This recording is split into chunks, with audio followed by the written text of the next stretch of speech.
Amen. Pwede ba natin ulit palakpakan ang ating Panginoon? Amen.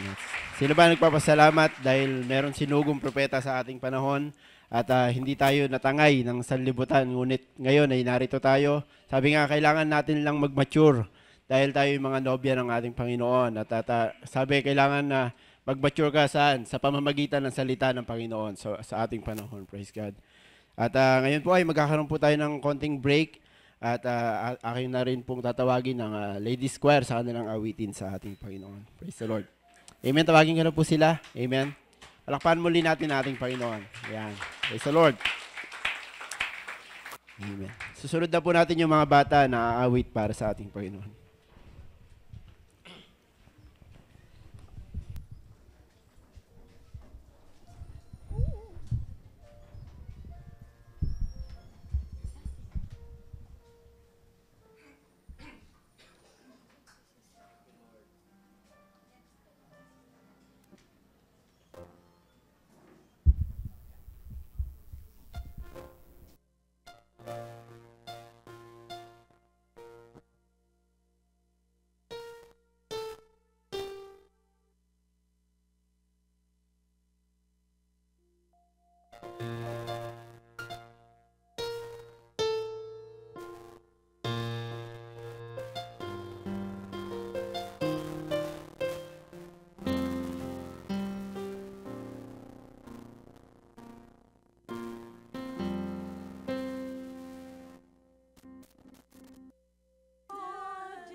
God calls me home.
hallelujah. Salamat sa Panginoon sa awiting yan.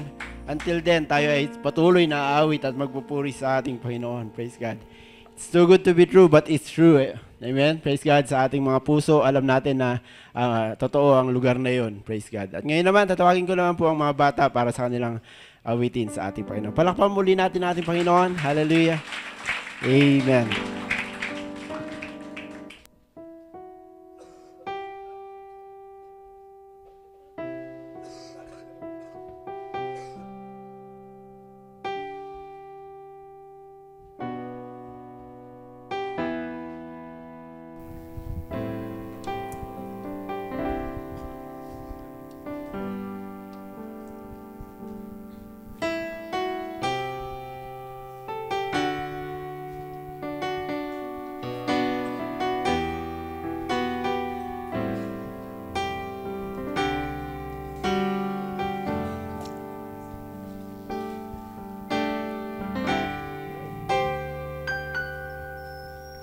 Because of who you are, I give you glory.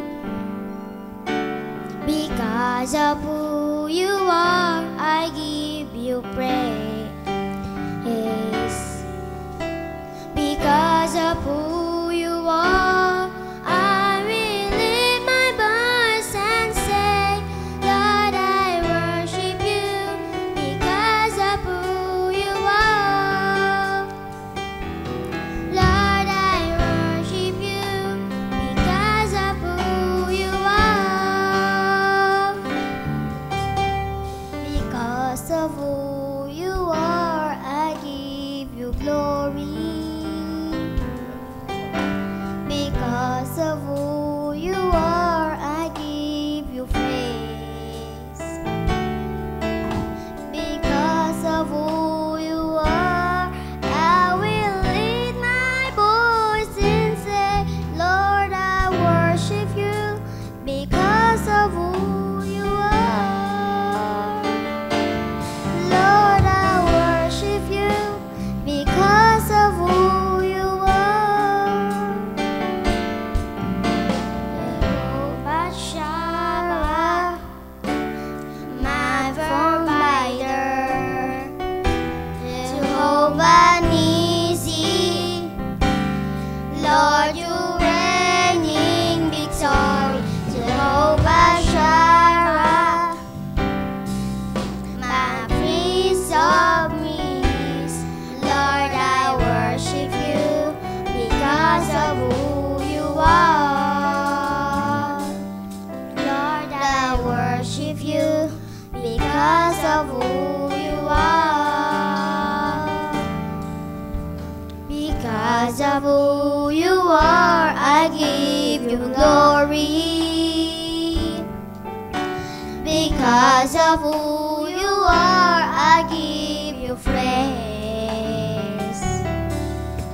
Because of who you are, I will lift my voice and say, Lord, I worship you. Because of who you are, Lord, I worship you. Because of who you are, because of who you are, I give you glory. Because of who you are, I give you praise. Because of who you are, I will lift my voice and say, Lord, I worship you. Because of who you are, Lord, I worship you. Because of who you are, Jehovah Shammah, my provider, Jehovah Nissi, Lord, you reign in victory. Jehovah Shammah, my Prince of Peace, Lord, I worship you. Because of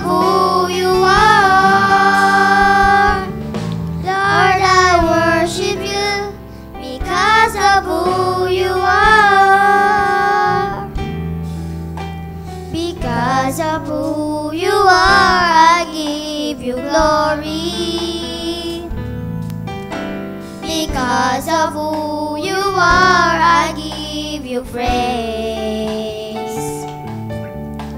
Because of who you are, I will lift my voice and say, Lord, I worship you. Because of who you are, Lord, I worship you. Because of who you are, Lord, I worship you. Because of who you are.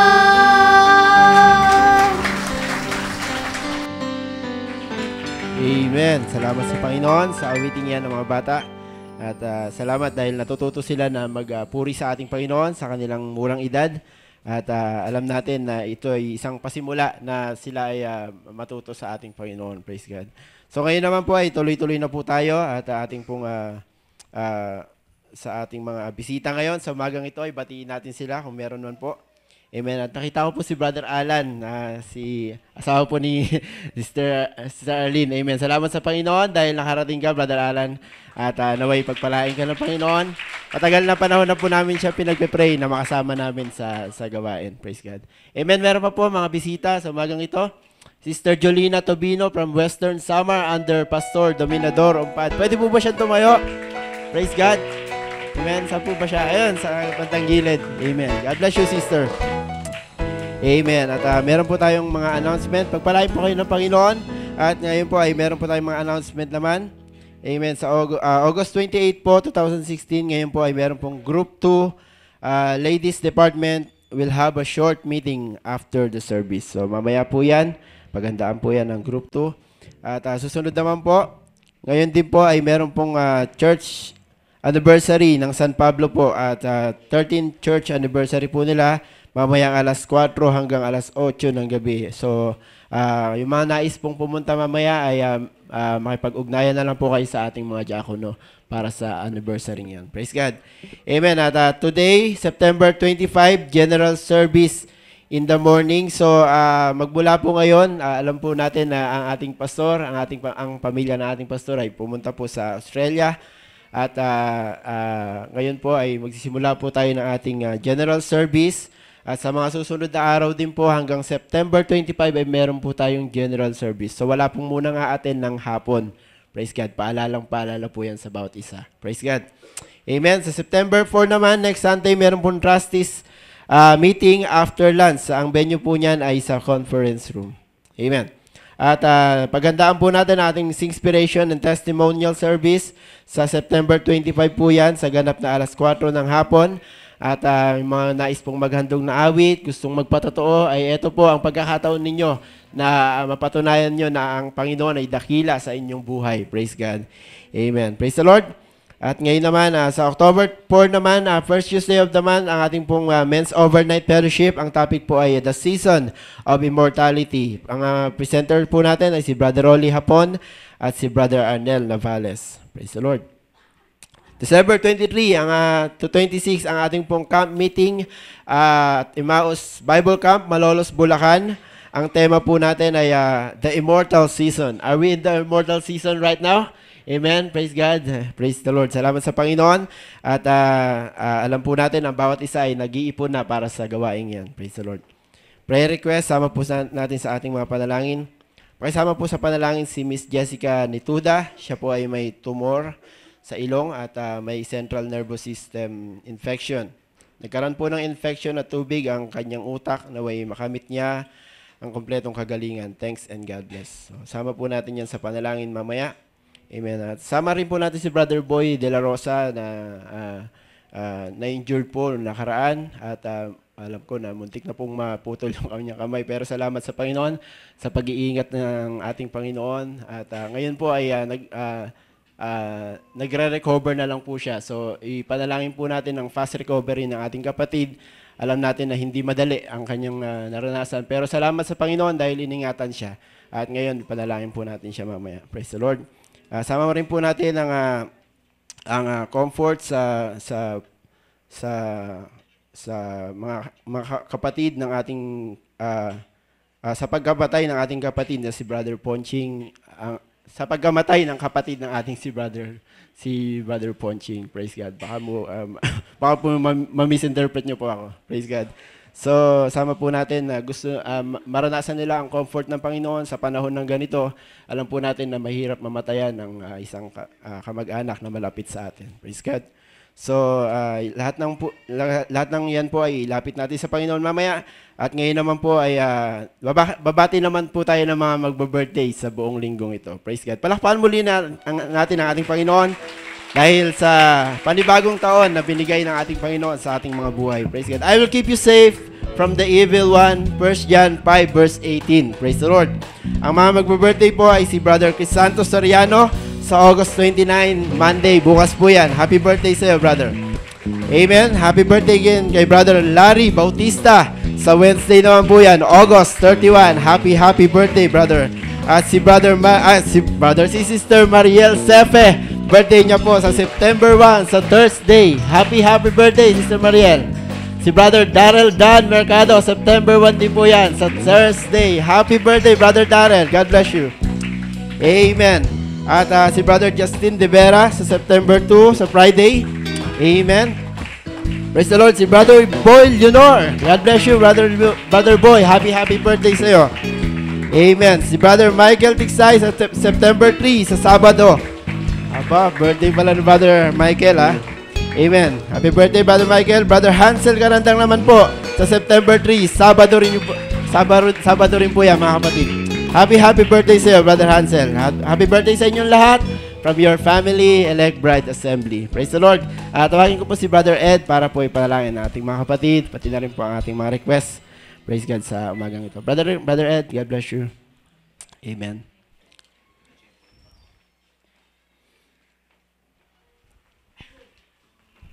Praise God, tayo po lahat ay yuyuko ngayon para sa pananalangin. Alalahanin po natin ang mga pananalangin na pinabot sa atin. At alalahanin din natin siyempre pa ang ating pastor sa araw na ito, sa kanilang pananatili sa Australia. At ganoon din, nagdidiwan din pala ng anibersaryo ang ating mag-asawang Soriano ngayon po sa araw na ito. Alalahanin natin sila. Tayo manalangin. Ama namin Diyos na banal, salamat po sa iyong pagbabantay, pag-iingat sa amin. At inahatid mo kami ng ligtas sa lugar nito. At makita-kita muli, magkaroon ng fellowship, pananambahan, makasama mga kapatiran sa isang pagsamba at pananalangin. Sinapasalamatan ka namin dahil meron kami pagkataong kagaya ng Panginoon ito na meron kaming fellowship, meron kaming buhay na Diyos na tumatanggap ng aming mga pagsamba at mga pananalangin. Kaya sa oras pong ito, panatag ang puso namin dahil alam namin dinirinig mo ang aming mga panalangin. Lalo po, Panginoon, sa mga kapatid namin pinaabot ng pananalangin sa oras pong ito, sa kagalingan po at himala, hinihingi po namin para kay Jessica Nituda, Lord, na kung saan po ay merong cancer, Lord, na sabi ng salita, walang bagay na hindi magagawa, Panginoon, sa magitan ng pananalangin. Mga bagay na imposible, Panginoon, ay posible sa iyong harapan. Kaya may kapanatagan kami, Panginoon, na kaya mong hipuin at kaya mong pagalingin, Panginoon, ang naman cancer, Lord, na pwedeng dumapo sa amin. At hinihiling din po namin, Panginoon, ang patuloy na mabilis na kagalingan para po sa kapatid namin si Brother Boy de la Rosa na kami na lamang, Panginoon, ay nadisgrasya, Panginoon, ng kanyang kaliwang braso at maraming mga litid ang napatid, Panginoon. Hindi po madali ang kanilang pinagdaanan, ngunit alam namin, Panginoon, marami pong nanalangin, marami pong naniniwala, Panginoon, na kumilos ka at gumawa sa aming buhay, kapatid, Panginoon, sa oras pong ito. At sa magitan ng aming mga panalangin, alam namin mabilis na maghihilom, Panginoon, ng bawat himay-may, Panginoon, at ugat ng kanyang braso, Panginoon. At makita namin muli siya, nagpapasalamat at naglilingkod sa iyo, Panginoon, sa lugar nito namin pananambahan. Salamat na marami, ganun din nalala po namin, Panginoon, ang comfort, Father God, sa pamilya po nila Brother Ponching, sa pagkawalay ng kanilang kapatid na si Brother Jess, Lord, at comfort din para kay Nanay Mila. Ama, hinihiling ko patuloy na aliwin mo sila sa panahong kagaya nito. Mahirap na pinagdadaanan, ngunit alam namin, ikaw pong dakilang mga aliw na umaaliw po sa mga kapatid namin. Hayaan mo maging madali ang lahat para sa bawat kapatid, Panginoon, lalo po sa mga kapatid na naiwan, kila Brother Ponching, sa pamilya niya, kila Sister Mila at lahat na, Panginoon. Kasabay nito, Panginoon, pinapanalangin po namin ang araw po na ito ng patuloy na paggamit mo sa iyong lingkod ng Pastor Ray Soriano sa lugar ng Sydney, Australia. Father God, I pray, patuloy mo siyang gamitin mightily at kailang biyahe, hayaan mong maging blessing siya sa dakong yun at 10 ng kanyang mga kasamahan. Salamat po sa maingat at ligtas na biyaheng binigay mo sa kanila, Panginoon. Salamat na marami sa Arduing po, Panginoon, nagdiriwan ng kanilang anibersaryo. Patuloy mong patatagin ang relasyon ng aming pastor, Panginoon, ng kanilang pag-aasawahan at kanilang mga anak. Ano man po na kanilang mga panalangin, Panginoon, sa oras pang ito. Sama-sama po ang Elect Bread Assembly, Father God, na nanalangin, Panginoon, para sa kanila. At ganoon din, Panginoon, sa mga kapatid namin nagdiriwang ng kaarawan, Panginoon. Alam namin, hindi po kami pagkakataon namin lumitaw sa ibabaw ng lupa. Hindi kami para bumigat ang mundo, Panginoon, kundi kami mayroong layunin sa ibabaw ng lupa. Naway magawa po namin ang kadakilaan, Panginoon, sa abang buhay na meron kami. Sa mga kapatid namin nagdiriwan ng kaarawan, salamat po. Sila'y binigay mo sa amin. Sila'y naging bahagi namin buhay. Sila'y naging bahagi ng iglesyang ito. Kaya mong malugod ka sa kailang paglilingkod sa iyo, Panginoon. Pagpalain mo kanilang kalusugan. At dinggin mo, Panginoon, ang kanilang pananalangin sa kanilang kaarawan para sa araw nito, Panginoon. Ingatan mo kanilang mga mahal sa buhay at ingatan mo, Panginoon, ang kanilang buhay, Panginoon, sa oras pong ito. At ngayon nga, dumadako rin kami, Panginoon, sa pagkakaloob. Nais po namin parangalang ka, Panginoon, sa aming mga kinitaan, sa lahat ng blessing na dumapo sa aming mga tahanan, sa aming kalusugan, sa lahat ng mga bagay, financially, materially, emotionally, Father God. Alam namin, Panginoon, hindi mo kami pinagkulang kailanman. Napakarami pong ulan ang dumaan ng nakaraang araw. Wala kong mas marami pong blessing, Lord, ang binigay mo, Panginoon, sa mga kapatid namin. Pupunain mo, Panginoon, ang aming mga kabataan. Hindi mo pa kami pagkukulangin, Panginoon, sa lahat ng kaparaanan. Ang kailang mga trabaho, ang kailang mga pinapasukan, sa lahat ng paraan, pwede silang maumentuhan, ma-increasean, Lord, sa lahat ng kaparaanan, ma-promote, Panginoon, sa kung iunahin nila ang iyong kaharian. Sabi ng salita, Panginoon, idaragdag mo lamang, Panginoon, mga hinahabol sa mundong ito, Panginoon. Pagpalain mo, Panginoon, aming pagbibigay, kaya mo magbigay kami ng may kapahayagan, magbigay kami ng may kagalakan. At ikaw naman ay isang Diyos na nakatingin sa amin at tinitingnan, Panginoon, kung paano kami magbigay at umasta, Panginoon, sa paraan ganito, Ama. Salamat na marami. Hayaan mong patuloy mo ring tulungan at bigyan mo ng karunungan mga nangangasiwa, Panginoon, sa mga pagkakaloob nito. Lahat ng simpan, lahat ng pagbibigay sa mga pledges, sa ikaw po, sa mga kusang handog at lahat na, Panginoon, basbasa mo lahat ng ito. Hayaan mong maging isang masarap na samyo sa iyong harapan, aming pagkakaloob. Purihin ka, Panginoon, sa lahat ng ito. Sa buong lahat ng ito, Ama, hayaan mo tanggapin mo ang aming papurit, pagsambat, pasalamat. Sa pangalan po ng Panginoon Jesus, lahat tayo po nagsabi ng Amen and Amen. Amen. God bless you, Brother Ed. Amen. Awitin natin, we bring the sacrifice of praise. Amen. Hallelujah.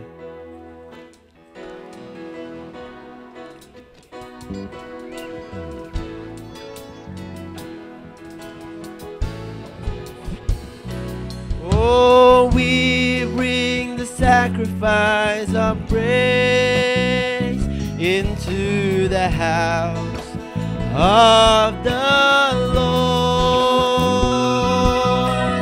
We bring the sacrifice of praise into the house of the Lord. Hallelujah.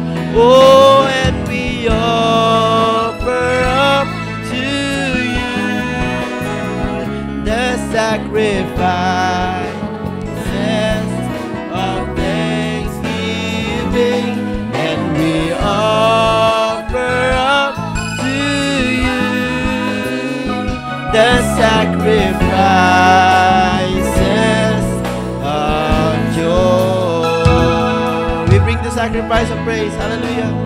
Oh God. Oh, we bring the sacrifice of praise into the house of the Lord. We bring the sacrifice of praise into the house of the Lord. And we offer up to Him, and we offer up to you, yes, Lord God, the sacrifices of thanksgiving, and we offer up to you the sacrifices of of joy. Amen. Praise God. At ngayon ay tatayo na po ang lahat ng mga nagsasakripisyo para sa ating Panginoon. Praise God. Tayo po ba ay nagsasakripisyo para sa ating Panginoon? Sabi, ang pinakamabangong samyo ng papuri sa ating Panginoon ay ang buhay natin na laging sumusunod sa Kanyang salita. Praise God. So ngayon, kung tayo ay handa na sumunod sa ating Panginoon, ay gagalang natin ang presensya niya. At tayo, sino man ang tumayo dito ay kinikilala natin na ating Panginoon ang siyang kasama natin sa umagang ito. Praise God. Na nangungusap sa bawat isa. Praise God. Are you ready to hear the word of God? Amen. Praise God. We're ready to hear the word of God. Amen. So ngayon ay tayo po ay awit ng isang pagsambang awit habang aking tinatawag ating kapatid sa pangaral ng salita ng Panginoon, si Brother Arnel Navales. Amen. Panalangin po natin siya. Praise God. Amen. Awitin natin yung I give my mind, I give my mind. Praise the Lord Jesus. Oh Lord God. Oh, I give my mind completely to you, Lord. Fill me with your thoughts and make it all brand new. Change my life. Hallelujah. Oh, let me live in all that's true. I just want to be like you. From our hearts now, I give my mind. Oh, I give my mind. Yes, Lord. Completely to you, Lord. Fill me with your thoughts and make it all brand new. Change my life. Hallelujah. Oh, let me live in all that's true. I just want to be like you. First stanza. Oh, take me and hold me. Teach me to be still. Lead me, Lord God. Oh, lead me and guide me.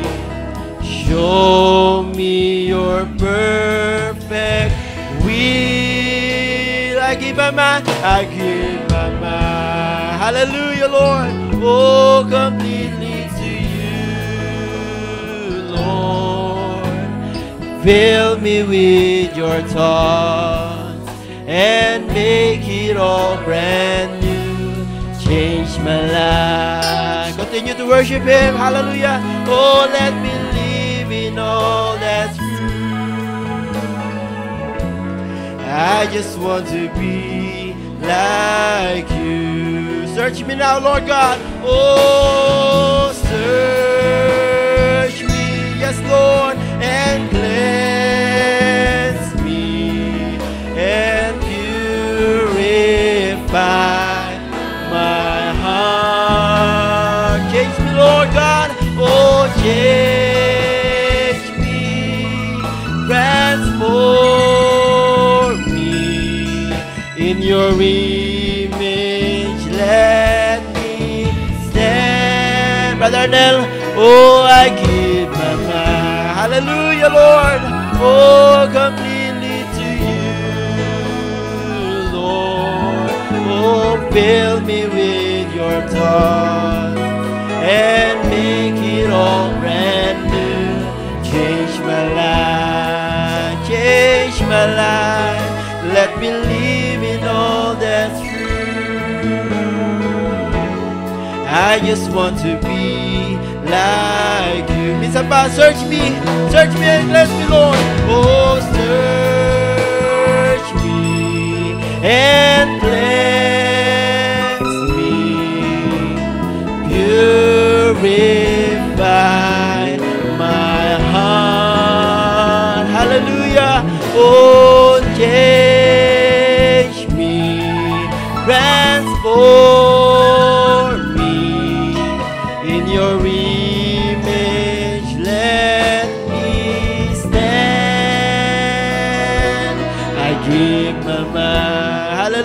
Lord God, oh, completely to you, Lord. Fill me with your thoughts and make it all brand new. Change my life. Let me live in all that's true. Brother Nel, God bless you. I just want to be like you. Just want to be like you. Praise God. Let's just pray for a while. Lord, Ama, salamat po, Lord, sa umagang ito, Lord, na kami nakaparito sa gawain mo, Lord. Father, kahit wala ang aming physical na pastor, Lord God, Ama, Lord, kami under pa rin, Lord, ng tunay na pastor namin, Panginoon. Ikaw yun, Lord. And, O God, kami lumalapit sa iyo, Lord God, Ama, sa lahat ng aming mga kakapusan, kahinaan sa iyo, Lord, Ama. Pero, Lord, sa pamamagitan ng biyaya na yun, Lord, kami pwedeng tumagos doon, Lord. Kami pwedeng lumapit sa iyong luklukan ng awa, Panginoon.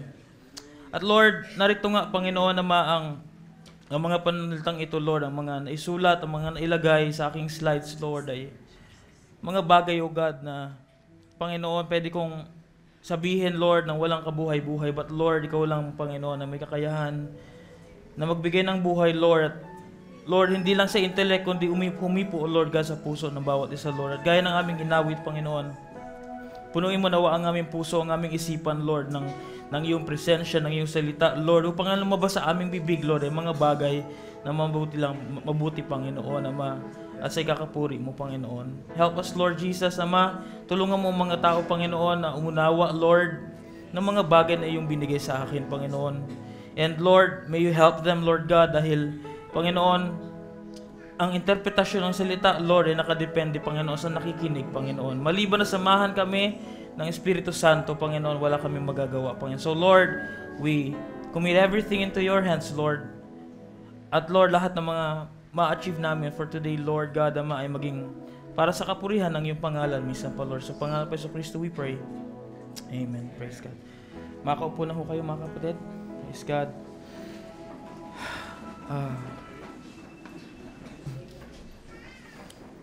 Nako. Alam niyo mga kapatid na-appreciate ko yung ginagawa ng ating pastor. Kagabi, alam niyo naman, pasensya na kasi ako nagtuturo na at ang dami ng load na binigay sa akin, 49 units. So, dahil ko pa yung estudyante na doble ang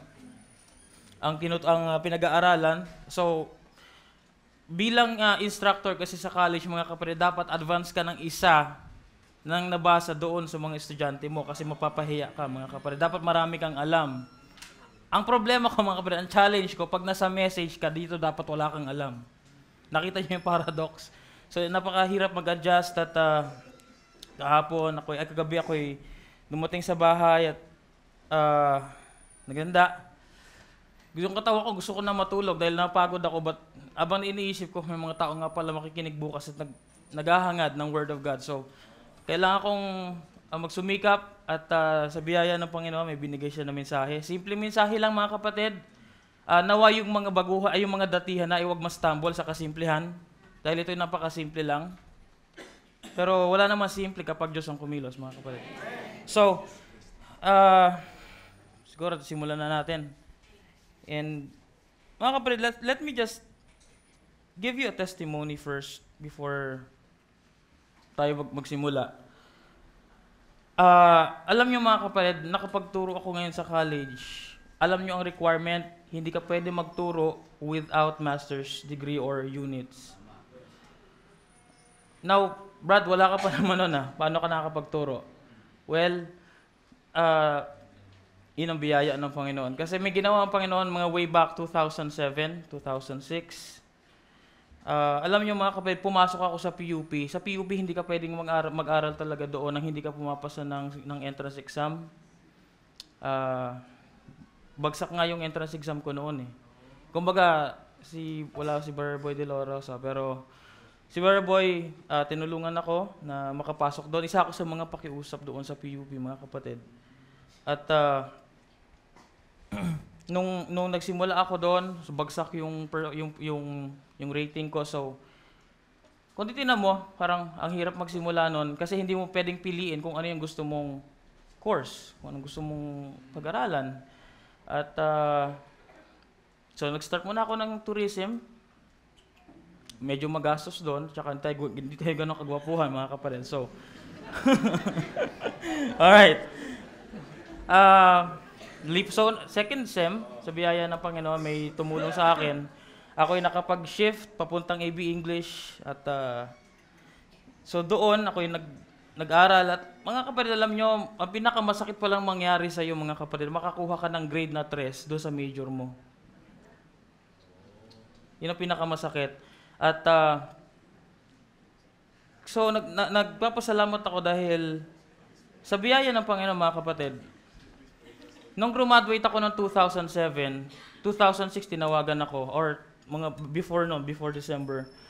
Tinawagan ako ng aming dean ngayon, chairperson pa lang dati. Sabi, Arnel, alam mo ba na ikaw ang gagraduate, ikaw ang nag-top doon sa mga gagraduate? So, it's not my ability kasi in the first place hindi nga ako nakapasok sa PAPSET. So, that's actually made a way para makapagturo ako sa PUP. Because PUP recognizes na ito yung graduate noon na I cannot be considered a valedictorian kasi kapag irregular ka, you cannot be a valedictorian sa PUP. So, sabi nila, kaya Arnel, kaya ka naman nagpahuli para ikaw ang graduate na may honor eh. Hindi ko alam, sabi ko, hindi ko rin po alam yon. Ang Panginoon kasi kapag siya nagtaas, itataas ka niya walang magagawa ang sino mga kapatid. So, we thank the Lord for that. Alam niya ang laman ng puso natin. At mga kapatid, alam nyo, na-realize ko lang, kung nasaan ka lagi, naglalagi. Kung nasaan ka, di ba, Sister Odette, na kung ano yung lagi nakikita niya, yun ang, nakikita niya yung bata, nakikita niya yung nanay, nakikita niya yung paghihirap. Marahil sa espiritu, naiisip niya yun, ay ganito pala yung birth pain. Tingnan niyo si John the Baptist, mga kapatid. Ang lagi niya kaharap, andyan yung ahas, andyan yung palakol, andyan yung puno, andyan yung tubig. Kung ano yung environment mo, yun ang lagi mo nakikita yung type. Mga kapatid, kung ang Diyos ay nasa puso mo, kung nasaan ka man, kung ano yung ando doon, yun ang magagamit mong type. Now, since mga kapatid, nilagay ako ng Panginoon sa university, nakikita ko ang mga bagay-bagay sa university bilang tipo sa spiritual. Mga kapatid, pumasok tayo sa message na hindi tayo pumasa ng entrance exam. Pero gagraduate tayo mga kapatid one of these days na may pinakamataas na grado. Praise the Lord. At alam nyo, meron tayong curriculum. Ang curriculum natin ay yung Word of God. So, kailangan natin magsumikap mga kapatid kasi papasa nga tayo, gagraduate tayo, pero mahirap graduate mga kapatid na meron kang 3 sa class card mo. So, kailangan nating ayusin ang class card natin para pumasa tayo ng mas magandang honor. Okay? Alright. Nakabahan ako. Di ko alam kung ano masabihin ko. But, tulungan tayo ng Panginoon. Let's start. So, itong didiscuss kong subject, mga kapatid, actually, habang dinidiscuss siya sa mga estudyante ko, all of a sudden nakikita ko, ay, oo nga, no, pwede pala yun. No, bakit para sa baguhan usually ang message na ito? Kasi mga kapatid, maiintindihan nyo kung ano ang nangyayari sa mensahe kapag tinalakay natin to. So, maiintindihan nyo kung bakit nangyayari to, bakit nangyayari ganito. Kala ko ba nasa mensahe na tayo, bakit meron ito, bakit meron yan? It's going to be explained dito sa ating tatalakayan. So, makinig lang po na maigi mga kapatid. At tayo magsimula. Praise God. Okay. Sa Philemon, mga kapatid, 1:6, we're going to talk about speech communication. Ito isang subject, mga kapatid, tinuturo ko, but let's go beyond that in the spiritual realm. Okay, that the communication of thy faith may become effectual by the acknowledging of every good thing which is in you look at the word in there. In you. Not with you, not upon you, but in you. Ano bang good thing, mga kapatid? Every good thing, mga kapatid, nakapaloob doon sa Holy Ghost. That's in you. So, anong kailangan mo? Rapture? Nandoon sa Holy Ghost, mga kapatid. Anong kailangan mo, mga kapatid? Kalakasan, nandoon sa Holy Ghost. Nasa loob mo. Right, let's look at that word. Okay, communication. So sabi diyan, it's a fellowship. So communication is fellowship, communion, communication. Sabi pa doon, to share which one has in anything participation, intercourse, fellowship, intimacy. Okay, so yun ang ibig niya sabihin doon, mga kapatid, sa communication. Sa context nito binabasa natin. Let's look at this acknowledging. What do you mean by acknowledging?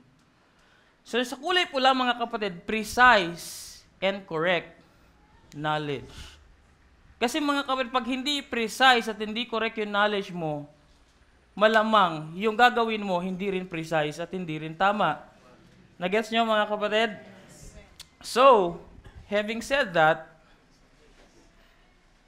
the communication, that the fellowship of thy faith may become effectual by precise knowledge of every good thing which is in the Holy Ghost in Christ. That's actually what we mean by that. Okay. Ang pag-uusapan natin, mga kapatid, is language 101. Tingnan, nakikita ko yung mga bagay sa curriculum. Kasi doon ako, mga kapatid, nakababad. So, language curriculum, language 101, we're going to talk about the end time message, mga kapatid. The end time message. Okay, what is language? Language is a medium or channel of communication. When you say medium, it's a way or means of expressing your ideas or of communicating with people. So we use language to communicate to people. So I'm actually laying the natural foundations, then tatalon tayo mamaya sa spiritual. Okay, Psalm 19:3, there is no speech nor language where their voice is not heard. So, walang lingwahe, mga kapatid, walang speech na walang tinig sa likod nito. Nagets nyo? Okay. Meaning, behind a language is a voice.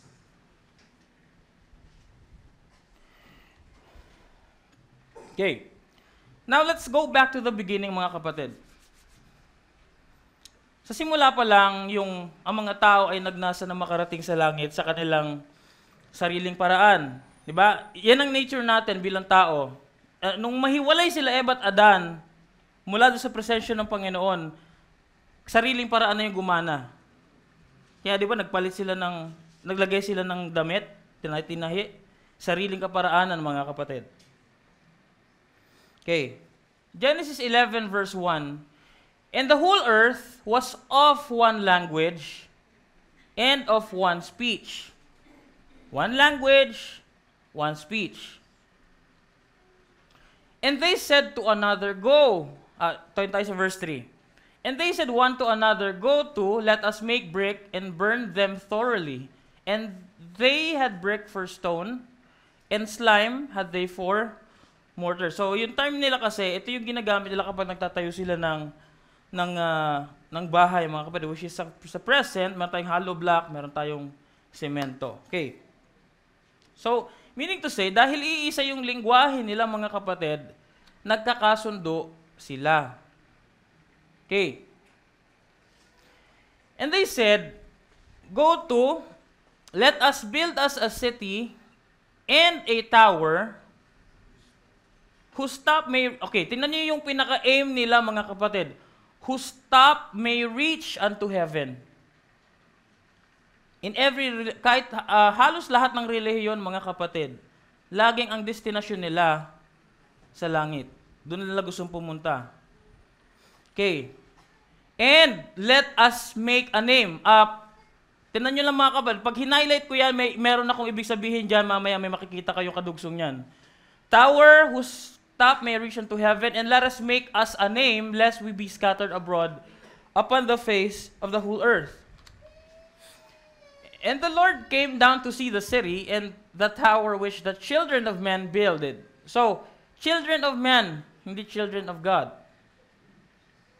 Magagaling mga kapatid ang mga anak ni Satanas, mga kapatid, sa paggawa, sa pagtatayo. Diyan sila magaling.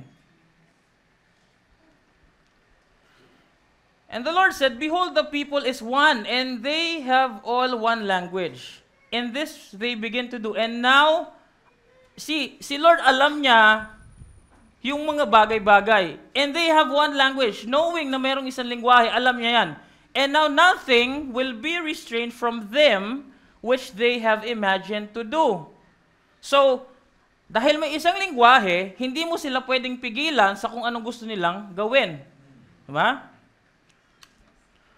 Go to, let us go down and there confound their language that they may not understand one another's speech. So the Lord scattered them abroad from thence upon the face of all the earth, and they left off to build the city. Therefore is the name of it called Babel, because the Lord did there confound the language of all the earth, and from thence did the Lord scatter them abroad upon the face of all the earth. Okay. Now, mga kapatid, kung titignan nyo, balikan lang natin. May mga nabanggit na mga sumusunod. Language. Unity. Right? May nabanggit na tower. May nabanggit na heaven. May nabanggit na pangalan. Language, unity, tower, heaven, name. Okay. The man once before tried to build a tower to get away from the earth. And God just didn't give them any unity. And I think men today that are trying to build these towers to get over to the moon. They're sitting yonder now with all kinds of conferences with no unity. They can't speak one another's language. Yan ang problema mga kapatid. Dahil doon sa nangyari mga kapatid, alam ng Panginoon na kapag magkakasundo ang tao, lalabanan niya ang Panginoon. Kaya kailangan niya i-confound sila. Okay. Now, meaning to say mga kapatid, if there is a language, there is unity. There is fellowship. If there is unity, then there is a tower. If they have a tower, they have a name.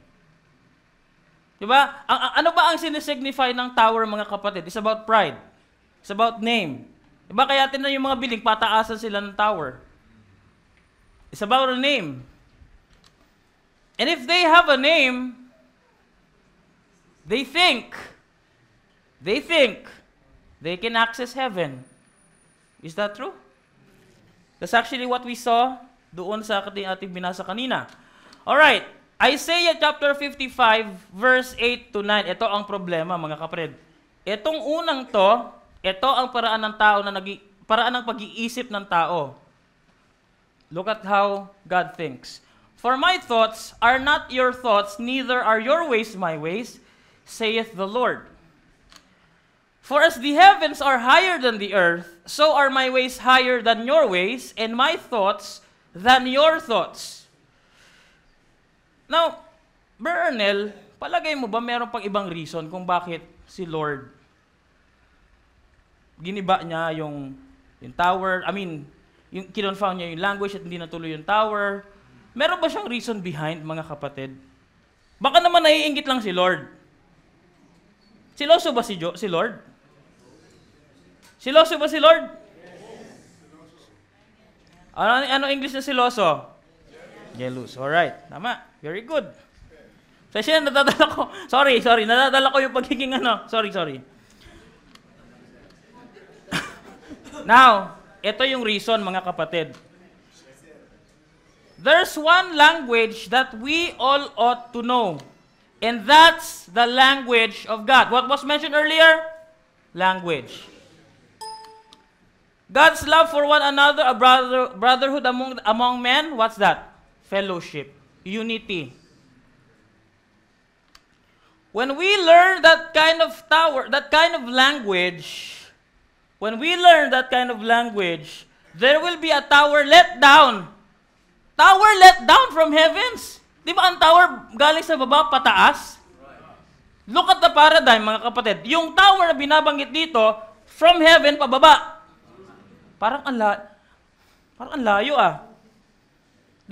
Tingnan nyo there will be a tower let down from the heavens that will take us all away to glory.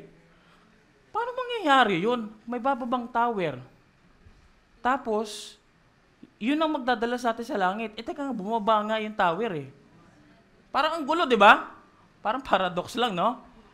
It will take us away to glory. That will be Jacob's ladder that God will let us climb up someday.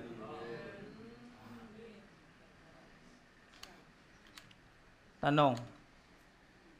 Anong tower daw ang bababa? Unang tanong. Anong tower daw ang bababa? Kailan tayo nakakita ng tower na bumaba galing sa langit? May nakita kayo? Tower bumaba galing sa langit? Meron? Wala, di ba? Yan. Yan ang problema, mga kapatid, ng walang kapahayagan. Yan ang tanong ng mga taong walang kapahayagan, mga kapatid. The Lord is my rock and my fortress and my deliverer, my God, my strength, in whom I will trust, my buckler and the horn of my salvation, and my high tower. So who is the tower then? It's the Lord. Kaya pala siya namumuhi doon sa tower, mga kapatid. Kasi siya mismo yung tower. Gusto na siya yung akyatan.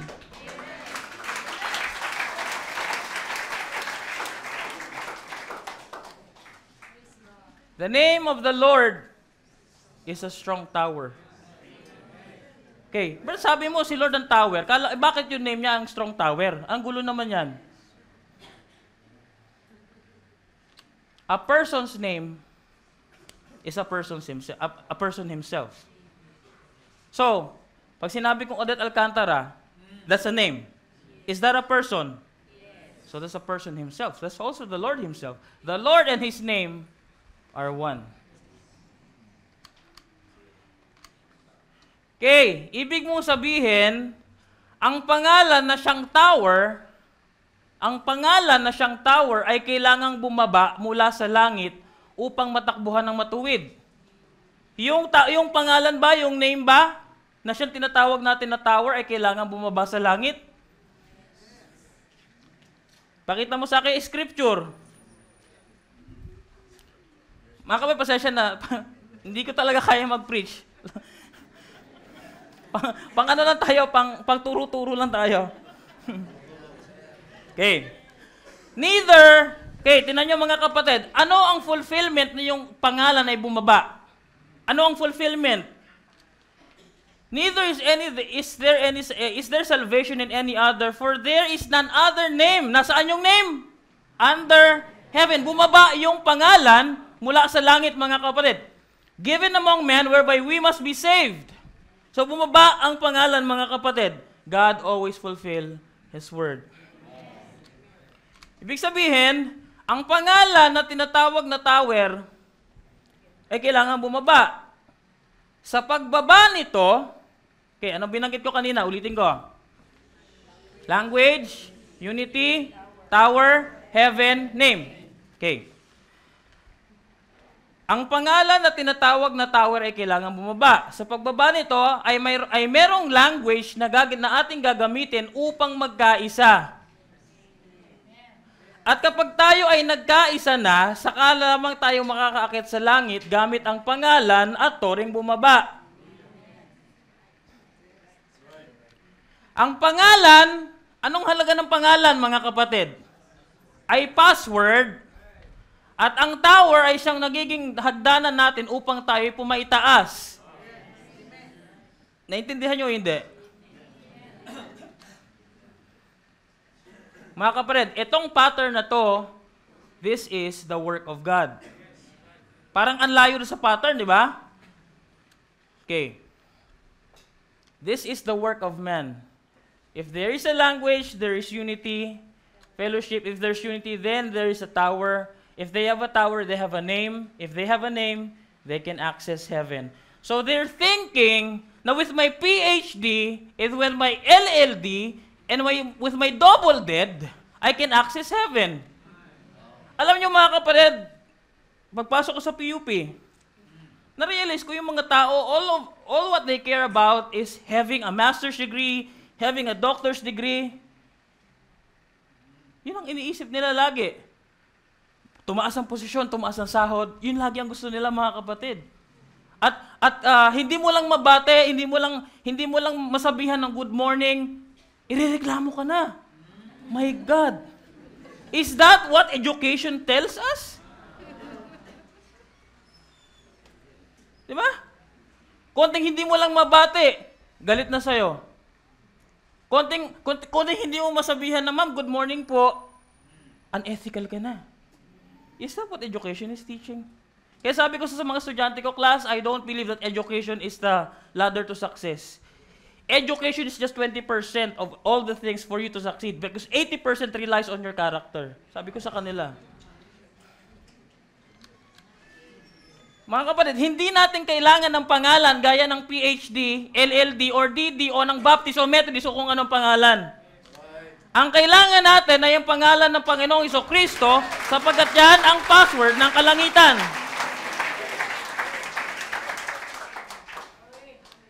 Now with that name, not only did He prove to us that He was Jehovah Redeemer in power, had power over death, hell, and grave, but He has also given us the access to the same Spirit. Teka Brad, kala ko ba access para sa langit? Nasaan ba ang langit? Yun bang tinitingala natin sa taas? Ang kaharian ng langit ay ang Espiritu Santo. That gave us the access to that Spirit. That's the heaven that you're looking for. Brad, ibig mo sabihin, teka muna Brad, parang ang gulo. Kung yung Holy Spirit yun ang langit, at yung Holy Spirit ay nasa akin, ibig mo sabihin, ang langit ay nasa loob ng lupa? Ang hirap intindihin, ano? But that's actually, that's a paradox. That's a revelation deep within.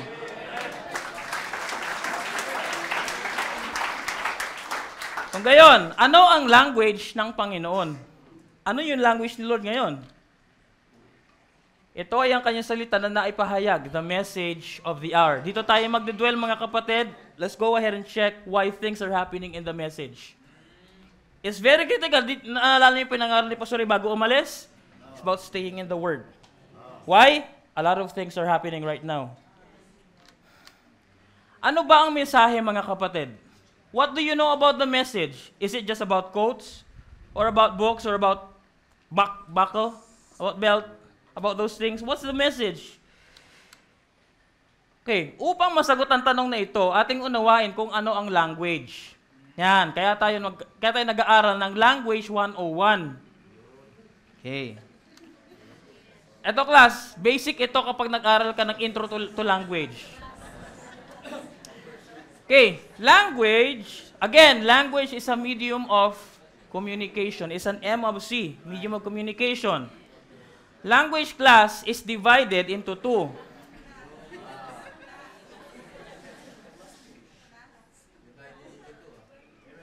Oo nga. Ano ba? Language is divided into two. We have linguistics.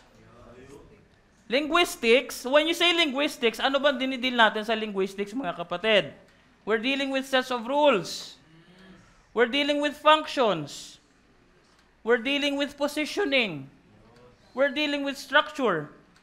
We're dealing with order. We're dealing with philology. Okay, what is philology? That's actually how the word, it's the history of how the word was formed. Paano nabuo yung salita, saan nanggaling? That's philology. So we have sets of rules, functions, positioning, structure, order, philology. Now, sa side na yan, linguistics. Isang side, mga kapatid, that's literature. What is literature then? It's divided into two. We have poetry Para tayong seminar lang, ano? Poetry, merong prose. Poetry, yung mga ginagamit natin, yung mga tula, balagtasan, lahat mga ganyan. Prose, ito yung mga nobelang binabasa nyo. Or short story, yan ang prose. Okay. Mga kapatid, dito sa dalawang to, meron tayong tinatawag na who knows poetic license? What is poetic license, class? Ay, sorry. Ano ba? Pasensya na, nasa subconscious ko kasi dahil paulit-ulit, di ba? Tinuro ni Pastor yan. Sorry. Okay. Poetic license, ang tawag dyan mga kapatid, the liberty taken by an artist or a writer, in deviating from conventional form, rules of grammar, ibig sabihin, nagde-deviate siya ron, umaalis siya ron, to achieve a desired effect. Or in other words, to beautify the story of a masterpiece. Example, mga kapatid, nakikita niyo yung he doesn't? Where is that? He doesn't, this is grammatically correct. Because the verb, okay, linguistics is about rules. The subject must agree with the verb. Tama, di ba? Kayo naman parang hindi nag-aaral ng grammar eh. He doesn't. Okay, that is grammatically correct. Eh paano yung he don't? He don't. This is grammatically incorrect. Okay, mali yun, di ba? However, in literature, especially in poetry, wrong grammar is accepted. This is the purpose of rhyming and syllabication purposes. Kasi di ba merong bara sa music? Music or song is a part of poetry. Na may bara yan. Ako, hindi ako nakasunod sa bara, kaya mga musician sa akin, minsan umiinit ang ulo. Ano ba yung bara? Kanina pa nagka-practice dito. Hindi ko pa makuha. Okay. Halimbawa, ito mga kapatid. Halimbawa, kumompose ako ng kanta. Ang nilagay ko, I still know that he won't. Kanta ito ha, hindi ito linguistics. I still know that he won't because I know that he doesn't. Does it rhyme? Does it rhyme? It doesn't rhyme. Now, tingnan natin yung isang pattern. I still know that he won't because I know that he don't. Pumasok ba? Wrong grammar eh. That's poetic license. Ano yan? Para yung masterpiece, mas makuha mo yung effect na gusto mo. Anong sense yan, Brother Arnel? Okay. This is the natural. Let's see the type. Language is the message. Message of the hour, I'm referring to. What is the message? Is the message about rules only? Law. Sister, kailangan mo ganito, kailangan pahaba ang buhok, ito, ganyan, ganyan, ganyan. This is dapat, ganito dapat. Dapat ang testimony, ganito lang. Law. Right? That's law. What is literature? May law, may grace. Dapat balance, mga kapatid. Hindi ka pwedeng maging legalista at hindi ka rin sobrang disgrace na. Nagets nyo? Okay, mga kapatid, sabi dyan, yung grace, may poetic license. Diba, ito yung law, mga kapatid. Ipapakita ko sa inyo yung law, yung sa linguistics natin. Nasaan na yung ano?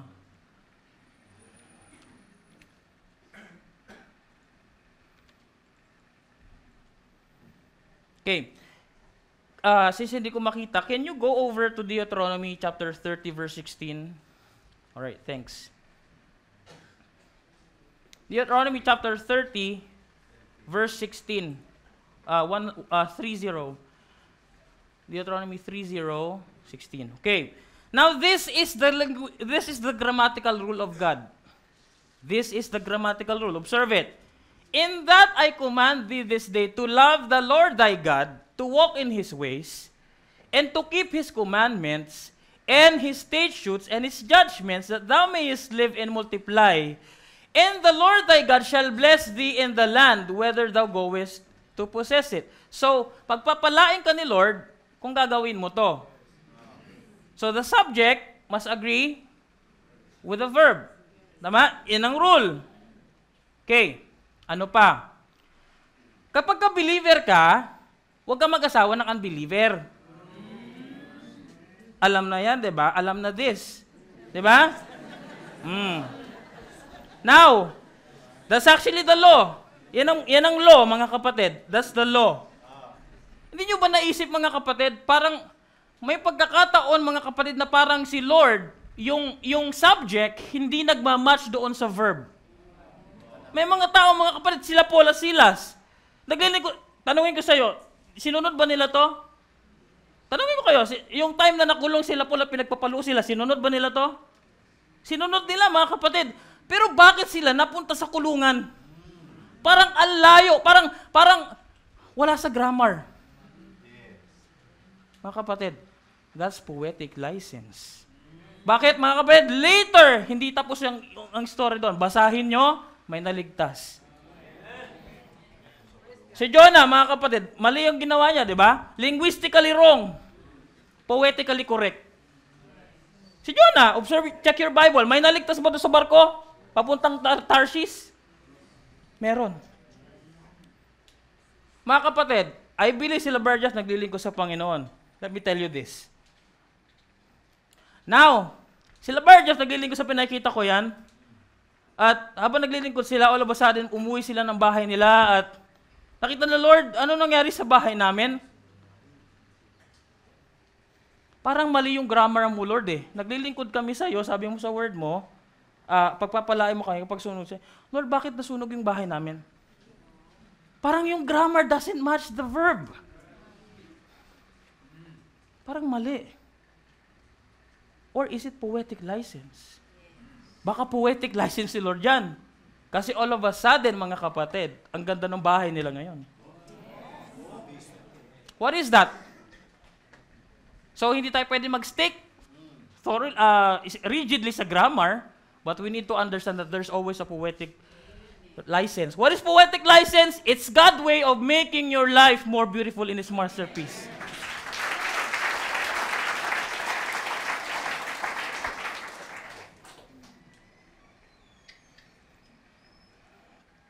Okay. Ba't nawala? Okay. Para umulit. Saglit lang o. Okay? So we have law, we have grace. Eto ngayon, mga kapatid. Culture shapes language. What is language again? Medium of communication. Expressing yourself. That's actually the medium that you use. Sa mga nag-speech com nyo sa PUP, alam nyo to. Culture shapes language. Ano yung sabi niya, Bernal? Hindi na yung magets. Language is the expression of culture. That's why language is what we call the medium of communication. You express your culture using language. Okay. Language is like water. Culture is the container. Language is like water.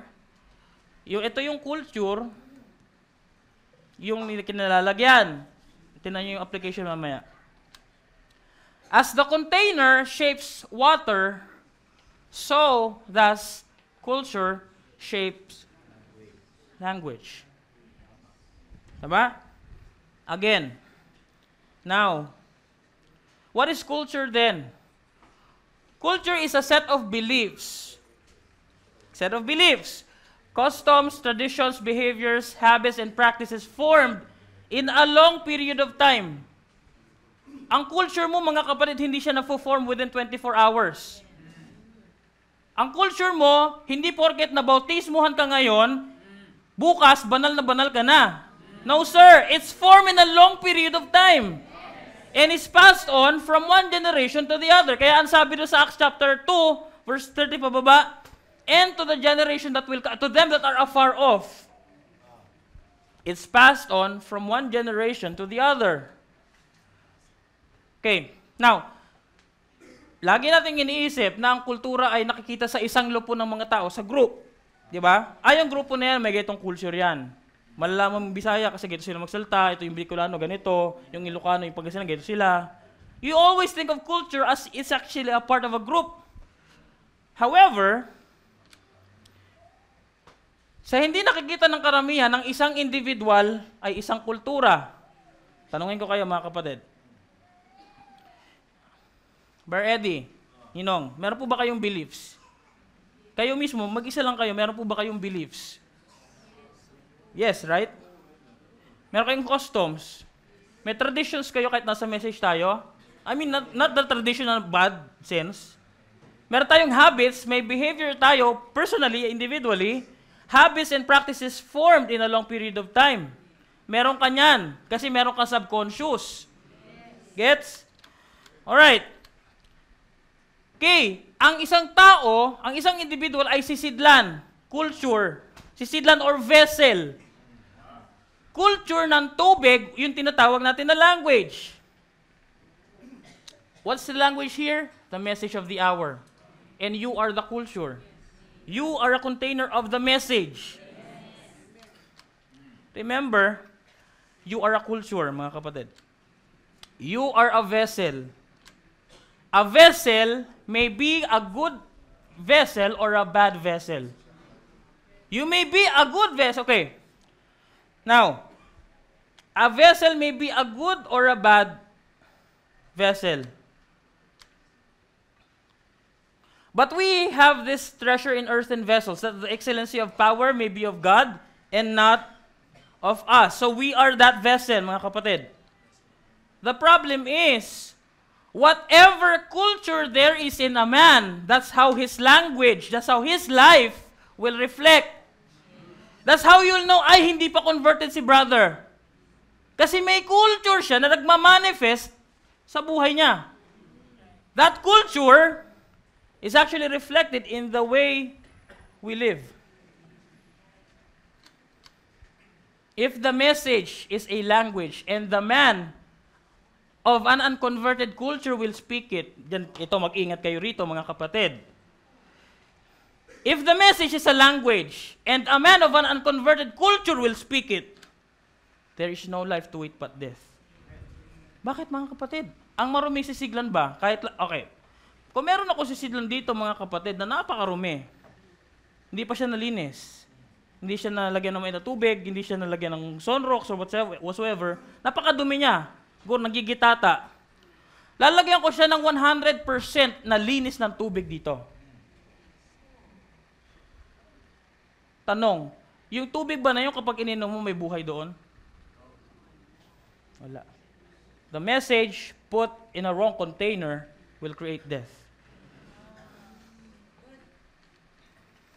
Okay, eto problema niyan mga kapatid. Ito yung nangyayari. Kaya marami nag-aaway-away sa mensahe na ito sapagkat may mga taong gustong mangaral na hindi pa naman talaga pinanganak na muli at hindi rin tinawag para mangaral. Nakaamoy lang na spoken word o nakakita lang na ganito, ganyan. Gusto na mangaral, mga kapatid. At nagpakita lang daw sa kanya si Barbanam after mamatay, siya na raw ang 8 messenger. Wow! Question, brother, did your culture change already? But if the culture of the Holy Ghost will change the culture of the man from the inside, it's not from the outside in, but from the inside out, then the language, that the man will speak is a Holy Ghost language. Naintindihan nyo?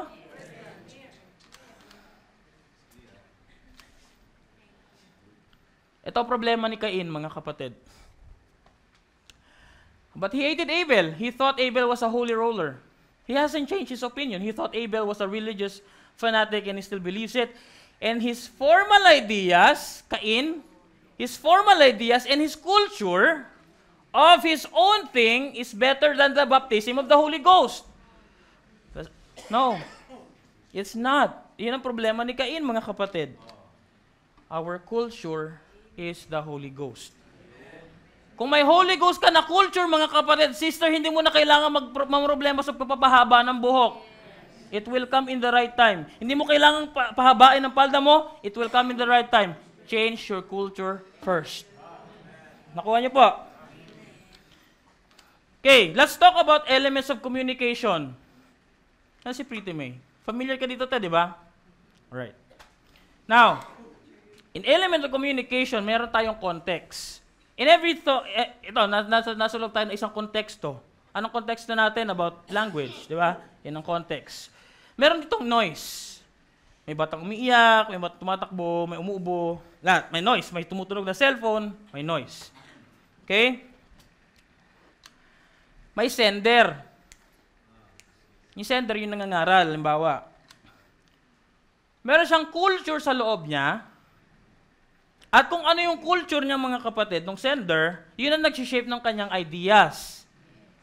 So kung ano yung culture ko, isi-shape nito yung ideas ko. At ano yung encoding, Brad? Okay, encoding, the activity of converting from plain text into codes. Yung simpleng text, gagawin ko siyang type, shadows, encoding. Okay, so again, I have a culture that's going to shape my thought, that's going to shape, what is a word? What is a language? It's a thought. Diba? Okay, it's going to shape my thought.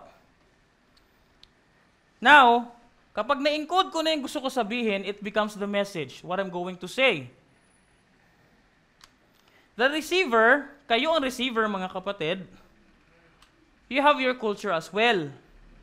Meron kayong kultura din sa bawat isa sa inyo.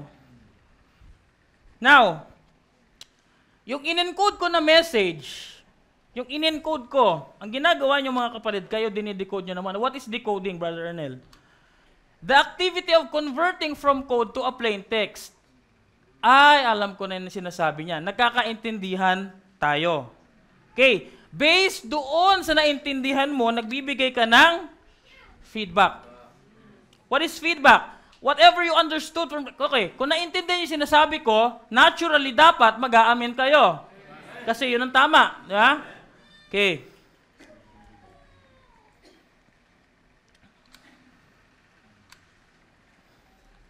But blessed are your eyes, for they see, and your ears, for they hear. Mga kapatid, hindi nyo ba alam na mapalad kayo na naiintindihan nyo yung sinasabi ng nangangaral? Kasi maraming tao, mga kapatid, kahit PhD pa yan, paupuin nyo dyan, aalis yan, hindi niya maintindihan. Wala siyang pandinig. Meron siyang pandinig pero hindi siya nakakarinig. Meron siyang paningin pero hindi siya nakakita. Bakit, mga kapatid? Kasi wala siyang binhi. O kaya baka may binhi, ang problema, hindi pa niya panahon. For verily I say unto you that many prophets and righteous men have desired to see those things which ye see, and have not seen them, and to hear those things which ye hear, and have not heard them. Alam niyo ba yung mga kapatid, pinag-uusapan natin, kausapin mo si Pablo? Ang tindi ng revelation mo, brother. Hindi, alam niyo ba, totoo yun? Bakit? Andun sila sa first church age, mga kapatid eh. Yung revelation nila, kumbaga kung 1.0 sila, tayo nasa 7.0. Kaya hindi, parang hindi yan yung ano ko Parang hindi yan yung ano, pero alam ko yan galing sa Panginoon kasi meron nagko-confirm sa akin eh. Yun, di ba? Meron nagko-confirm na software sa loob. May programming siya. Alam niyo ba dinisa rito nila Pablo? Ang problema hindi nila pwedeng kasi hindi sila para sa kanila itong time na ito eh. This is our time. This is the end time. All right. Praise God.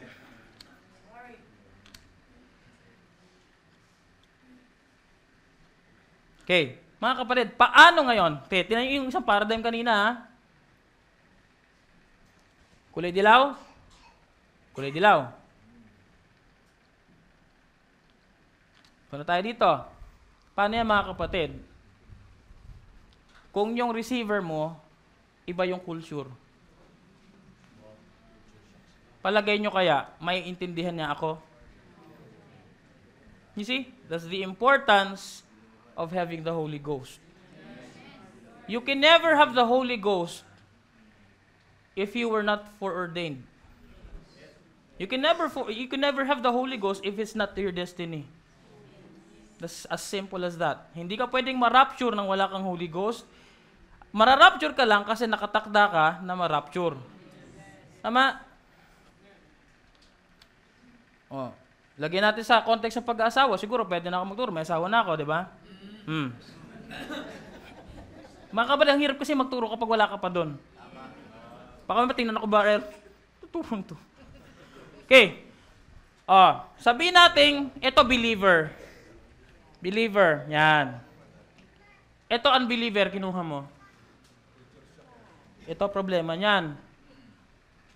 Honey, bakit may ano yung ano mo? Bakit yung paa mo may ang tawag dyan? Lipstick? Ang tawag dyan? Manicure. Cutic.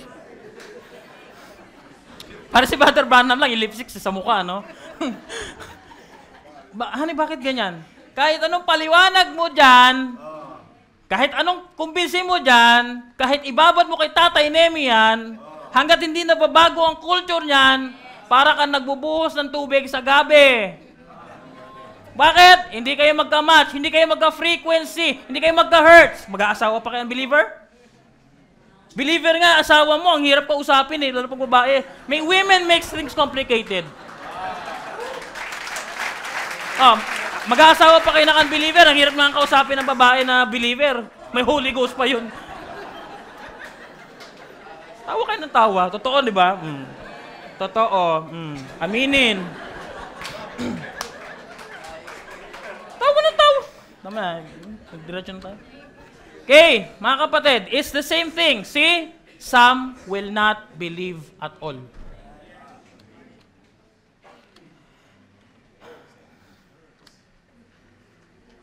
That's all we can do is just preach the word. Some falls by the wayside. Some will get up and go out. Some will sit and wonder. Some will receive it. It will go in good ground. So, dito mga kapatid, halo-halo tayo. But of course, minsan nagpagnangaral lang ang nangangaral, parang lahat ligtas. Pero totoo lang mga kapatid, wag na tayo wag tayo mag-sugarcoat. May mga tao rito na mapapahamak, hindi dahil sa gusto sila ng Panginoon na mapahamak, kundi dahil sa pagpili nila. And that choosing reflected way back sa kaisipan ng Panginoon. Okay. So you see, you can't blame them.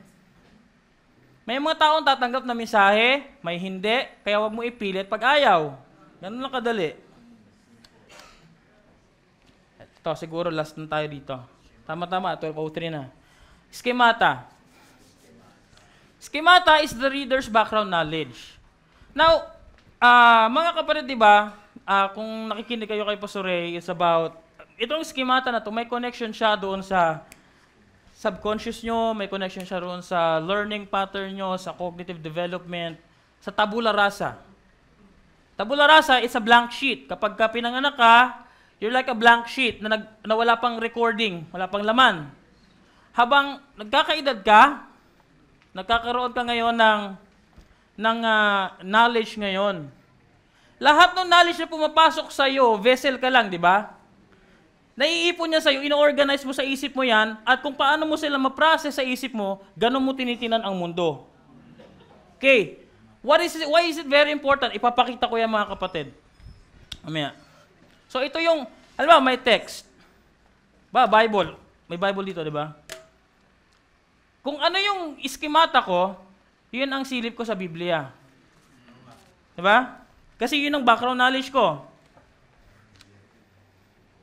Okay, an internal representation of the world. Dahil doon sa iskemata mo na yun, that's how you view the world.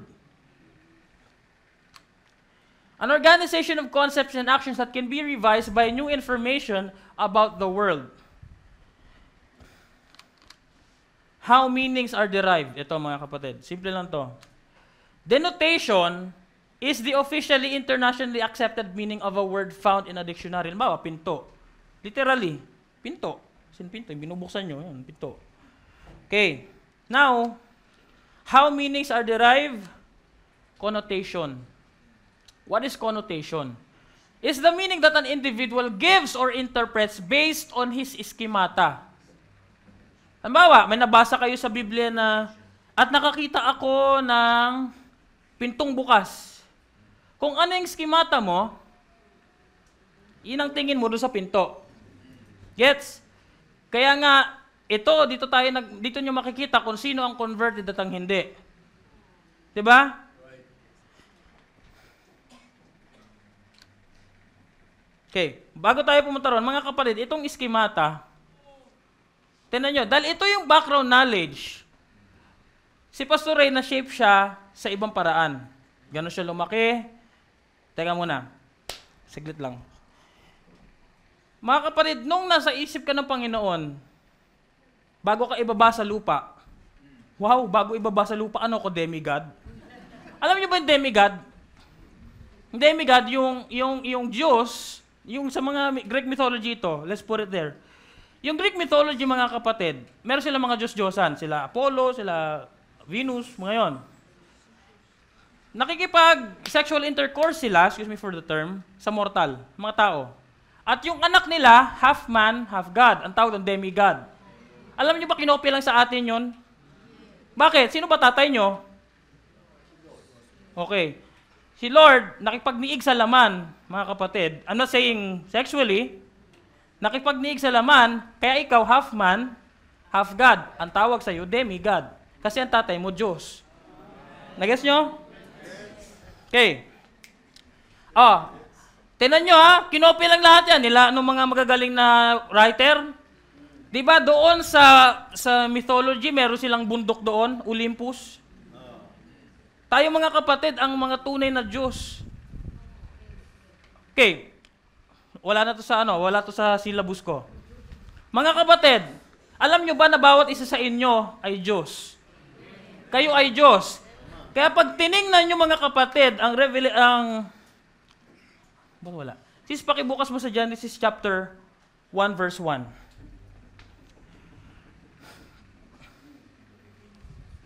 Okay.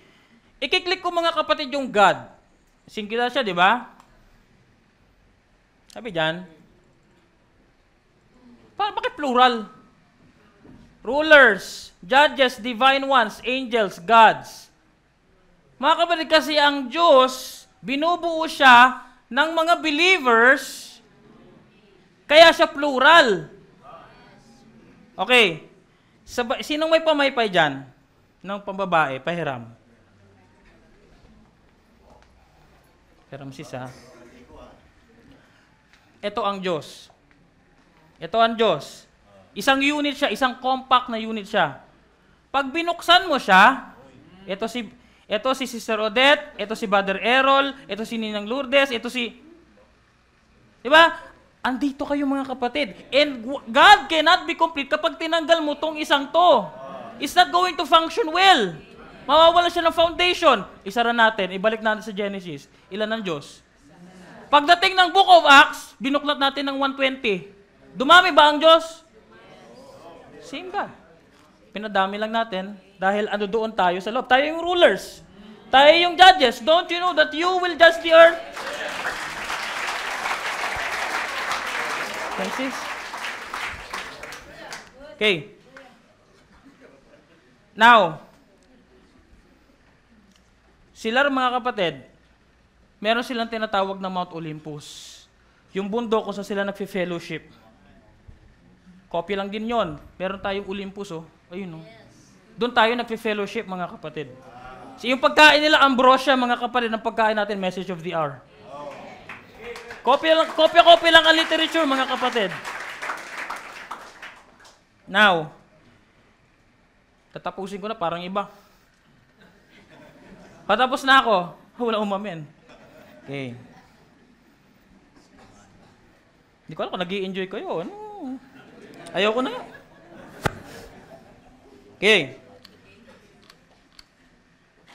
Siguro nung nag-aaral kayo sa college, boring naman ang professor namin. Speech ko, literature. Cutting classes na lang kami. Okay, class. There is no... Ay, sorry. Ano ba? Sorry. There is no absolute interpretation. Okay. Ang author, mga kapatid, ito yung true meaning na ini-intend niya. Gagamit ako ng symbolism. So this is the real meaning that I'm trying to imply sa language ko. Galagyan ko siya ng symbolism, ang tawag dito, defamiliarization. Makikita niyo yan sa kapag gagalagay ng literature. Yan. Ito yung symbol. Ito yung tunay na laman ng mensahe. Ito yung symbol. Ulitin ko. Sis, naiintindihan mo kung anong laman ito. Kung dito ka nakatingin, hindi mo alam. Pwede kang mag-interpret dito, at pwede rin ako mag-interpret dito. Lahat tayo pwede tayo magkaroon ng interpretation. Ang tanong, absolute ba yung interpretation? No, it's not absolute.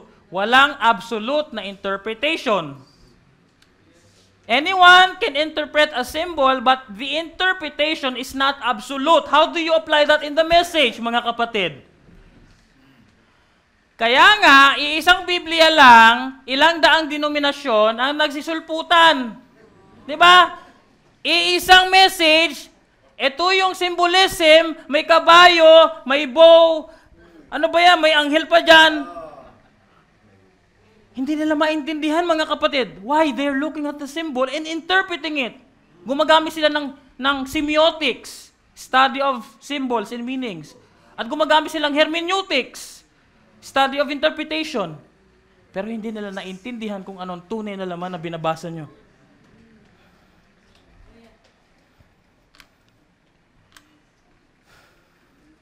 Ang bawat isa ay may sariling interpretasyon na binakuran. Now, Brother Arnel, sino sa mga denominasyon, sino ang totoo sa kanila? Diba? Kasi may sabi, kami totoo. Kami totoo. Kami totoo. Kami totoo. Walang isa man sa kanila ang katotohanan.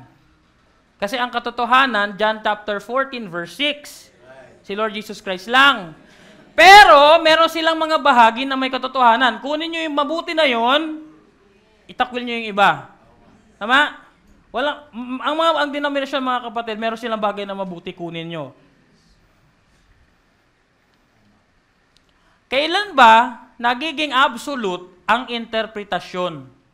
Yan. Alam nyo kung paano nagiging absolute ang interpretation? Kung ang author mismo na iyong binabasa ay lalapit sa iyo at ipapahayag ang laman ng simbolismo, ang hawak mong interpretasyon kung ganon ay absolute. That's why ang prophet nag-preach siya ng absolute.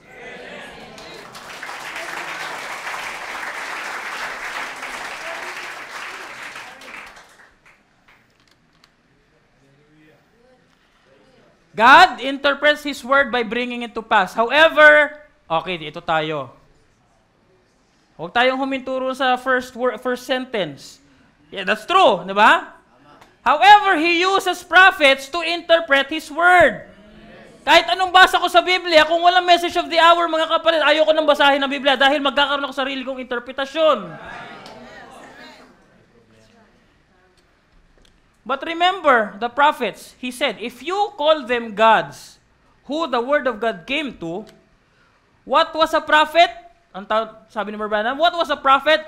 A divine interpreter of the word. Had the divine interpretation. Okay? That's why if you're message believers, you're claiming to be message believers, message preachers, preach the message. I'm not saying just preach the message only, use the Bible. Pagsamahin mo sila. Kasi meron silang synergistic effect. Ano yung synergistic effect? 1 plus 1 is 3. That's synergistic effect. Kaya lang, may kulang ka pa dyan. Baguhin mo muna yung culture mo. Yan. Pag yung culture mo bago na, meron ka ng message, meron ka ng Bible, pagsamahin mo, lumuhod ka sa panalangin, bababa yung Word of God sa'yo.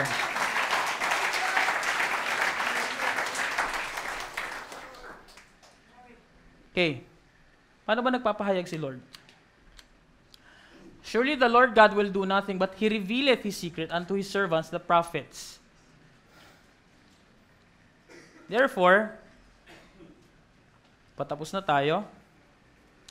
Kapag nakuha natin ang tamang interpretasyon mula sa author, na siya ring tower, at siya ring pangalan, kung gayon, pwede na natin akitin ng kalangitan sapagkat nakuha na natin ang password. Bakit? Ano ang password? Lord Jesus Christ. Mga kapatid, tayo po'y tumayo. ating tapusin ang gawain. Si Lord Jesus Christ, ang tower na bumaba mula sa langit upang ang mga magkakaiba ng wika ay magkaroon ng iisang wika at magkaisa. Fellowship. At sa dulo, tayo ay makaakyat sa kalangitan gamit ang tower at ang kanyang pangalan. Tayo manalangin saglit. Lord Jesus, Ama, narito kami, Lord, na lumalapit sa iyo, Ama. Salamat dahil, Lord, sa simpleng bagay, Panginoon, Ama, kami yung, Lord, binigyan ng unawa, Lord, dahil, O God, Ama, tunay na wala kami magagawa kung sarili lang namin ang pagaganahin namin. But, Lord, thank you for that power of the Holy Ghost to explain things, Lord. Ama, and Lord, we pray, Ama, na tulungan mo kami, Lord, na ang aming kultura, kung meron pang hindi pa nababago sa amin, Lord. Baguhin mo ito, Lord, para maging tama ang aming lingwahe, Panginoon. Help us, Lord Jesus, na ang aming communication, Lord, ay maging mabunga sa lahat ng bagay, Panginoon. Tulungan, naway makita ng mga tao, Lord, na tunay na bumaba ang mga Diyos galing sa bundok na iyon, Panginoon. Sa bundok, O God, Ama, kung saan andoon ka at ikaw ang nagpapasakdal, Panginoon. And Lord, salamat dahil merong message of the hour, O God. Ito ay napakatamis sa aming kaluluwa. At we thank you for this, Lord God, sa pangalan ng Hesus Kristo. Lord, mapasa yung kapurihan, Ama, for your glory. In the name of the Lord Jesus Christ, we pray. Awitin natin yung if words could describe, ang tag doon? Is the Spirit? Praise God.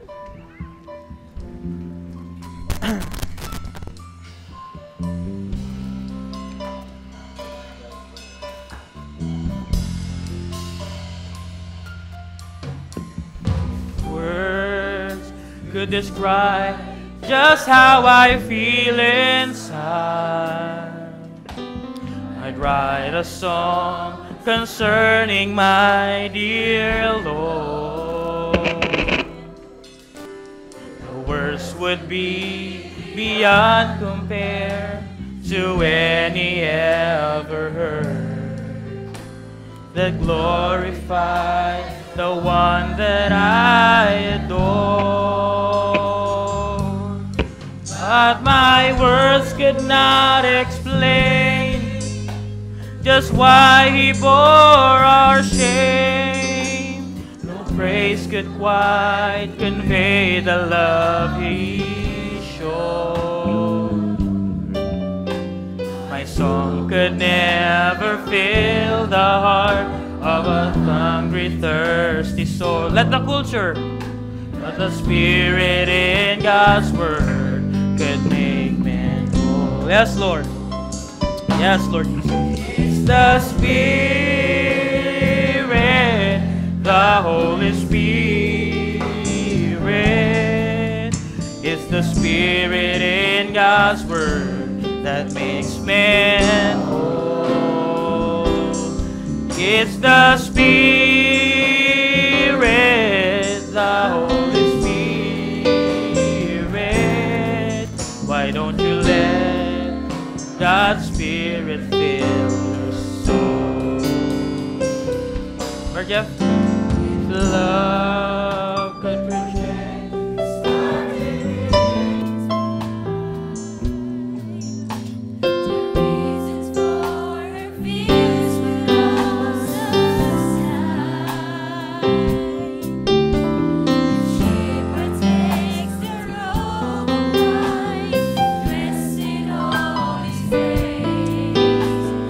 Love of Christ will shine upon her face, but her love cannot be known if Christ is never shown. The love in her has grown. Hallelujah. Oh, her love could never win a heart of a lost and lonely soul. Hallelujah. But the Spirit in her words can make them whole. It's the Spirit. Oh, it's the Spirit, the Holy Spirit. It's the Spirit in God's Word that makes men whole. Mari ba natin purihin ang Panginoon? It's the Spirit, the Holy Spirit. Why don't you let God's Spirit fill your soul? It's the Spirit. Minsan pa. Hallelujah. Oh, it's the Spirit, the Holy Spirit. It's the Spirit in God's Word that makes men whole. It's the Spirit, the Holy Spirit. Why don't you let God's Spirit fill your soul? Just let God's Spirit fill your soul. Hallelujah. Purihin natin ang Panginoon. Hallelujah, Lord. Thank you, Lord God. Thank you for your word, Lord Jesus. Oh, hallelujah. Salamat, Panginoon, dahil meron kami sariling lengguwahe, Panginoon. Ito, Panginoon, pinigay mo, Panginoon, sa iyong mga propeta, Lord God. At naintindihan namin, Panginoon, dahil malinaw ito, Ama. Oh, salamat po, Panginoon, sa iyong presensya, Panginoon. Salamat po sa lahat ng ito, Lord God. Hallelujah, hallelujah, hallelujah. We're so grateful, Lord Jesus. Hallelujah. Amen, amen. Sino ba pinagpala sa hapong ito? Hallelujah. Salamat sa Panginoon. Praise God. At tatawagin ko na po si Brother Nemi para po sa panguling panalangin. Brother Nemi, God bless you. Amen. Hallelujah. Hallelujah. Tayo po yung manalangin sa ating Panginoon.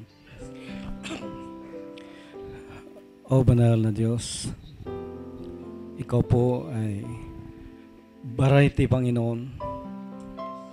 Ikaw lang ang iisang Diyos na may-ari ng lahat ng mga bagay. Mula sa taas hanggang sa ilalim, sa kalaliman, Ikaw ang lumikha. Kaya narito kami, Panginoon. Ang lahat ay pinasalamatan namin, tinatanggap namin at pinapupurihan ka, pinararangalan ka, karapat-dapat kang sambahin sa Espiritu at katotohanan. O banal na aming Ama, tanggapin mo ang bawat isa sa amin sa oras na ito. Ang aming mga pananampalataya, ang aming pag-ibig. Panginoon, Ikaw po ang magbigay ng kaunlaran sa mga kaunawaan upang kami, Panginoon, ay makaabot sa level ng katulad mo, Ama. Salamat po sa iba't ibang kaloob. Salamat sa mga pagtuturo, sa mga iba't ibang kaalaman, Panginoon. Ang lahat ng ito'y kinikilala namin na nagmumula sa iyo. Kaya naman, narito ang aming mga sarili, Panginoon. Ang aming mga katawan, handog namin sa iyo sa umagang ito. Alay namin ang buhay namin na ito. Karapat-dapat kang manahan sa aming mga buhay. At kami magliwanag, Panginoon, sa ibabaw ng lupa. Maggamit at maging kasangkapan mo, Lord. Hatulan ang mga anghel. Hatulan, Panginoon, sa kapangyarihan ng iyong pangalan. Sa pamamagitan ng iyong banal na Espiritu Santo na nananahan sa aming mga buhay. Inaangkin namin, Panginoon, ang tagumpay. Inaangkin namin ang kagalingan. Inaangkin namin ang kasaganaan. Inaangkin namin ang buhay na walang hanggan. Ang pagpapalit ng katawan. Ang lahat, Panginoon, na nagmumula sa iyo ay tinatanggap namin at inaangkin at pinasalamatan sa umagang ito. Karapat dapat kang papurihan, luwalhatiin, dakilain ang banal mong pangalan. Panginoon, aking dalangin, O Lord, mga mula sa matatanda hanggang sa bata, walang lalabas na hindi tumanggap ng iyong banal na Espiritu. Bawat isa, Panginoon, ay aking inihiling ang bautismo ng Espiritu Santo. Lord, mabuhos ang iyong banal na Espiritu Santo sa bawat isa sa amin sa umaghang ito. At amin din inalaala, Panginoon, ang aming pastor sa ibang dako sa bansa ng Australia, Ama, sa oras na ito. Kami po ay dumadalangin sa ang bawat isa sa amin na maging matagumpay ang misyon na ito, ang kasalan ng aming kapatid, Panginoon. Maluwalhati ka, Ama, at ikaw nawa ang pumatnubay at gumabay sa kanila sa oras na ito. At sa aming pag-iwahiwalay, Panginoon, Samahan mo kami sa aming mga tahanan. Samahan mo kami sa aming mga trabaho. Samahan mo kami sa bawat taong kakausapin namin. Ang aming mga pag-iisip, Panginoon, ay inilalagay namin sa iyo. Wala na kaming sariling kaisipan, kundi Ikaw na, O Lord, ang maging kaisipan namin. Lahat ng gagawin namin sa isip, sa salita at sa gawa ay gagawin namin sa iyong banal na pangalan, Lord Jesus Christ. Mabasa nawa ang aming mga buhay na katulad ng isang Biblia. Magliwanag nawa kami at maging asin. Lord, salamat po, Ama. Ang mga araw na darating, Panginoon, ipinagkakatiwala namin sa iyo. Alang-alang sa makapangyarihan mong pangalan, Lord Jesus Christ, ito po ang aming pagsamo at dalangin. Ang lahat ay magsabi ng Amen. God bless. Pagpalain tayo ng Panginoon. Amen. Praise God. Tapos na po ang ating gawain. Tayo po magkamayan sa bawat isa. Amen. Give me your hand. Let's agree together. We got the power. Amen. Habang tayo po ay nagkakamay. Give me your hand. Let's agree together.